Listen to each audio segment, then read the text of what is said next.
السلام عليكم. وعليكم السلام ورحمة نفسي الله نطلع وبركاته. ترند بالله عليك، عايز نطلع ترند، عايز مصر كلها تتكلم عني. طلباتك.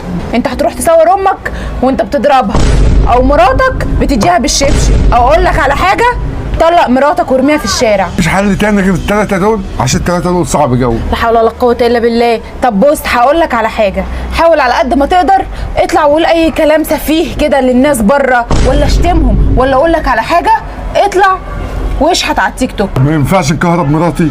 لا ولا قوه الا بالله. تكهرب مراتك ايه بس؟ ولا اقول لك انت حط صباعها بس في الكهرباء وشيله على طول، شعرها يقف تروح جاي مصورها على طول وتكتب فوقيها انا كهربت مراتي عشان ما سمعتش كلامي. وامي نفتح لها الانبوبه. لا حول ولا قوه الا بالله. هو انا ما وريش غيرك يا استاذ؟ عشان مصر خلصني كلها بقى. يقول لك فتح الانبوبه على امه. بقول لك ايه، انا هقول لك اخر حاجه عندي، خد اختك وروح سلمها لواحد